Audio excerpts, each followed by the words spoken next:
Alunos, vamos lá para a nossa aula 3, né? Nossa atividade 3 da nossa apostila 3. Essa aula ela é baseada nas páginas 17, 18 e 19 da apostila número 1, tá? Do universitário, aquela apostila que a gente usa normalmente em sala de aula. A gente vai tratar do nazismo nessa aula, tá?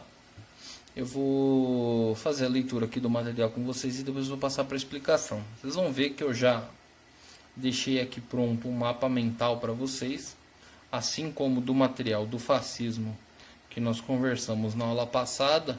É isso aqui que vai cair na prova de vocês, o mapa mental, então decora ele, que vai dar tudo certo. Vocês vão se sair muito bem. Vamos lá. O nazismo é uma forma de fascismo que reúne das características do mesmo e do totalitarismo elementos racistas como o pan-germanismo e o antissemitismo.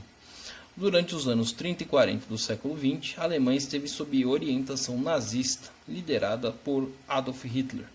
Ele alicerçava seu credo em torno de 4 grandes eixos: o arianismo, o antissemitismo, o pan-germanismo e a construção de um espaço vital. Tá? E aí a gente tem os nossos exercícios, que é a leitura da página 17, 18 e 19 da apostila número 1, onde vocês vão aprofundar os conhecimentos da aula. Vocês vão elaborar um resumo do que vocês entenderam.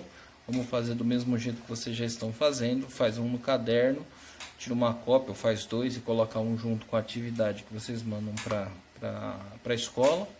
E aí na questão 3 vocês vão pesquisar sobre esses eixos, isso é, vocês vão pesquisar sobre o arianismo, sobre o que foi o antissemitismo, o pan-germanismo e a ideia de espaço vital. E vocês vão elaborar uma síntese sobre cada um deles no caderno. Tá?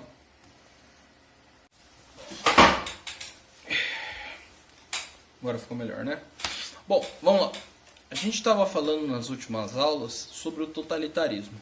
O totalitarismo, como o próprio nome já diz, ele trata de uma ideia onde o Estado tem total controle sobre a vida dos indivíduos. Isso nós vimos na nossa primeira aula. O Estado vai controlar a economia, vai controlar a imprensa, ele vai controlar as pessoas, tudo vai estar sob o controle do Estado. Na nossa aula número 2, nós tratamos do fascismo. O fascismo é uma forma de totalitarismo.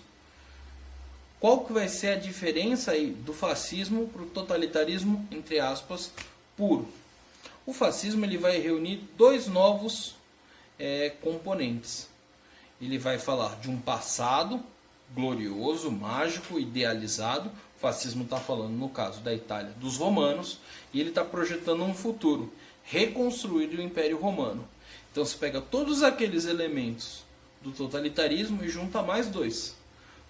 Você tem um passado glorioso, bonito, maravilhoso na visão deles, tá?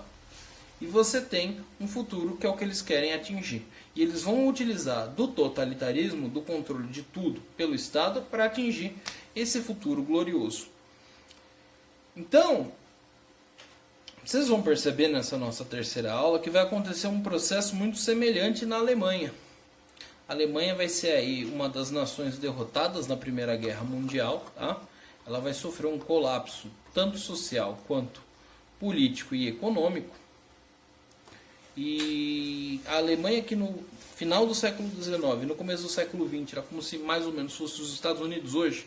É um país extremamente rico, extremamente bem sucedido, onde todos tinham grandes perspectivas.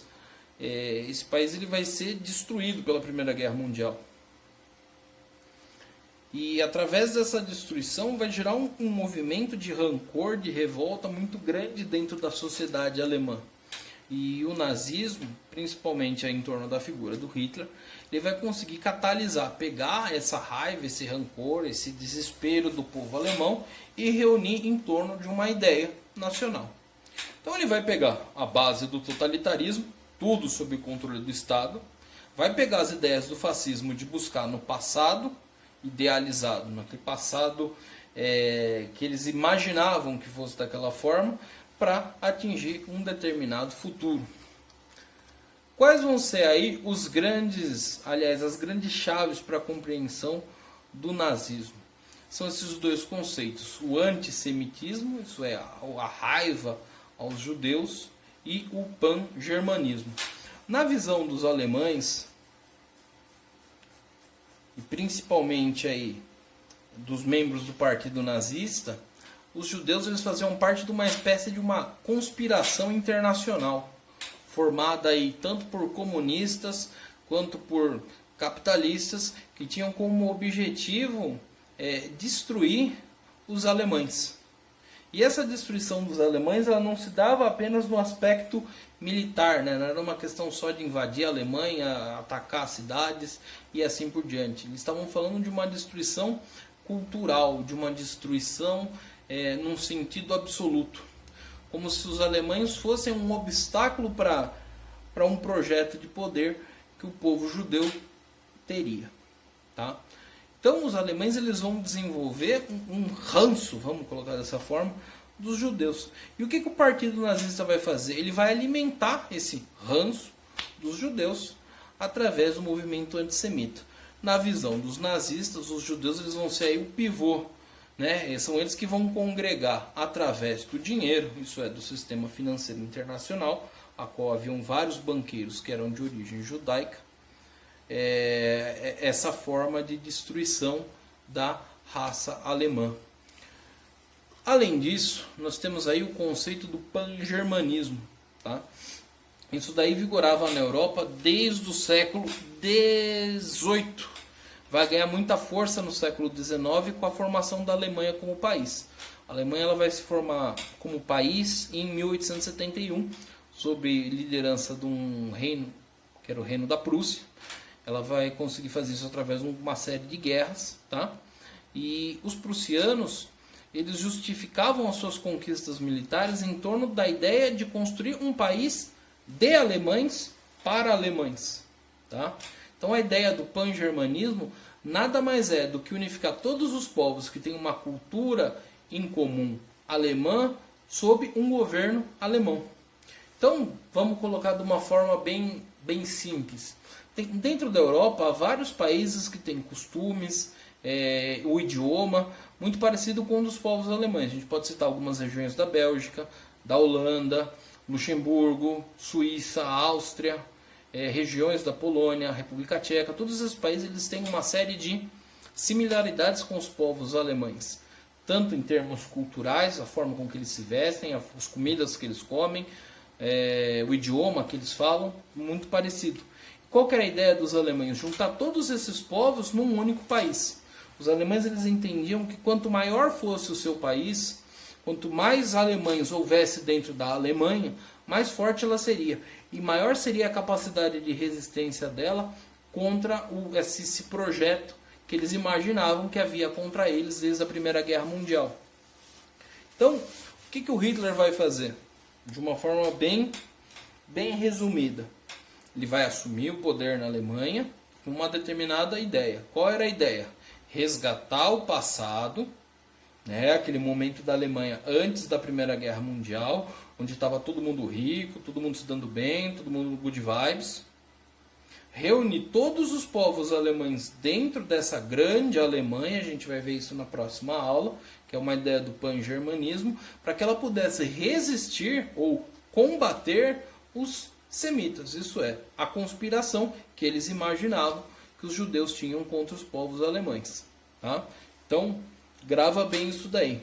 A ideia do pan-germanismo é a ideia de que todos os povos alemães, todos os povos que têm uma cultura alemã, devem permanecer dentro de um governo único alemão. Essa é a justificativa do Hitler para as invasões da Segunda Guerra Mundial. E o antissemitismo, que vai levar ao Holocausto, isso daí, isso é, o assassinato sistemático aí da população judaica na Europa, ele vai ser alicerçado dentro dessa ideia de que os judeus eles fazem parte de uma conspiração internacional que vai juntar aí vários grupos que tem como objetivo acorrentar a Alemanha, atacar especificamente os alemães, porque eles estavam aí na vanguarda da época. Uma coisa que vocês podem verificar é a tabela periódica de química. A tabela periódica é uma tabela onde tem todos os elementos químicos. Na tabela periódica, além da sigla, né, do elemento químico que está lá sendo abordado, tem uma bandeirinha assim do lado, que é a nacionalidade que descobriu aquele elemento químico. A grande maioria dos elementos químicos foi aí descoberta ou classificada no século XIX. Vocês vão ver que um número enorme de elementos químicos da tabela periódica vai ser descoberto ou classificado por cientistas alemães. Os alemães eles eram aí os grandes dos grandes movimentos de vanguarda científica do período, né? Só se faz ciência quando se tem dinheiro. Então, se a ciência deles estava na vanguarda, é porque estava tudo dando certo. Você vê que no Brasil a gente tem tão pouca ciência, nós somos um país extremamente pobre. Lembra sempre que a gente vende pé de alface para comprar celular. Beleza? Então, façam os exercícios aí. Prestem bem atenção nesses conceitos. Se vocês tiverem mais dúvidas, eu sei que esse formato que a gente tem aqui, ele é muito menor do que nós teríamos na sala de aula. Eu sei que esse é um assunto que vocês têm muito interesse, né? Tem vários alunos aí que têm perguntado sobre isso desde o 7º ano. E eu prometia tanto que a gente ia tratar disso no 9º e a gente, no fim das contas, não está tendo tempo de fazer isso de uma forma pormenorizada. Então, eu sugiro que vocês façam pesquisas fora do ambiente escolar, né? Aliás, nesse momento só tem fora do ambiente escolar, mas que vocês procurem sobre esses conceitos na internet. Há várias videoaulas muito boas, há documentários, principalmente tratando sobre a ideia do antissemitismo, dessa raiva que os alemães, principalmente os nazistas, eles vão ter do povo judeu, que vai culminar no Holocausto, tá bom? Então, encerrando essa aula de vocês, uma boa semana.